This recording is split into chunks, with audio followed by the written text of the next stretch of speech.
it was kind of discouraging, just because I felt like, I went through a span where I wasn't playing, but then, I started playing and I felt like I was getting into the groove and the game was slowing down for me and I was feeling like myself.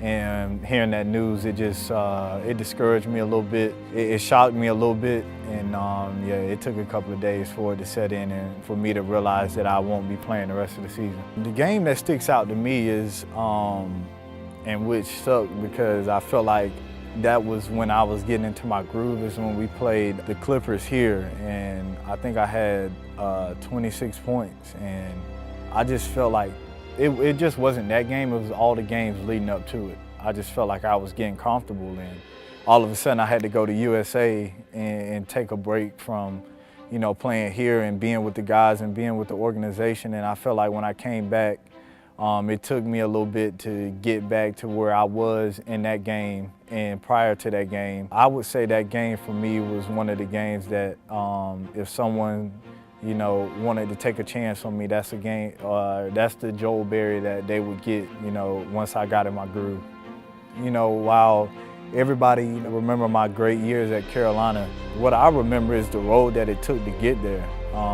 I was highly recruited, but it's a lot of politics that go into this game. And one of the things that I'm just happy about myself and proud of myself about is how I made my way without any politics, without anybody being on my side. I just went out there and I won and put in the hard work. I knew just because of my size, and my athleticism, I had to work 2 or 3 times harder than those other guys. Speaking on the high volume shooting, that was my role at Carolina. Point guards at different schools had their different roles. You might have guys around you that you can distribute the ball to. You might have, to where you don't have to shoot as many shots, but my role at Carolina was, especially my last year, was to shoot the ball and be aggressive. And that's why I don't worry about what everybody else is saying, because that was my role. And if that's what coach is telling me to do, it's about being coachable, so that's what I'm gonna do. If he needs me to shoot the ball, I'm gonna shoot the ball. With that, is there one defining thing that you kind of say, you know what, this year I proved to myself and it's this thing, or is it multiple things? I would just say the biggest thing that I'm happy about is probably just facing adversity, having to go through, not playing as much, stepping into a different role, now going through my injury. I just think this will be a testimony that I can use later on in life and when I get to where I want to be in the NBA. And I always look back at this time and just be able to be grateful for it.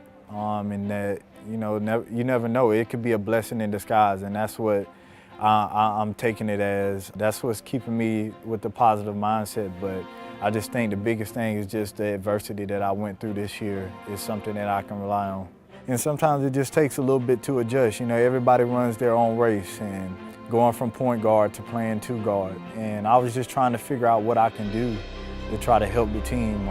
We got 2 guys, who are vets on our team, Scotty and AC. So, just being able to learn from those guys is something that, I was grateful for. But, I was just trying to fit in and trying to see how I could help the team. And through life, that's what happens. It's not gonna be a perfect role. You're gonna have to, try different things. And I was just glad that I was able to keep my head up and continue to push each and every day with, having to take on different roles. There's a scouting report that came out about you prior to the draft, and it said, he doesn't have an awful lot going from as a prospect, and they attributed that to height. How hard is it in this day and age where there's so much chatter everywhere to kind of just block that out and focus on yourself and take the chance? I've been playing at this height pretty much my whole life, and I know how to adjust. I know what I can do and what I can't do, and I know how to work with it. And I'm gonna continue to do that, and I know that eventually one day, I will be on the NBA and be a star, and be able to advocate for the guys who are coming in who aren't as tall.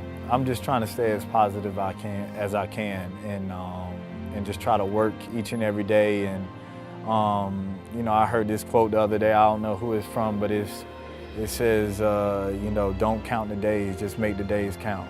And that's what I want to do. I just want to make each and every day count and make sure I'm putting my all into trying to get back on the full recovery.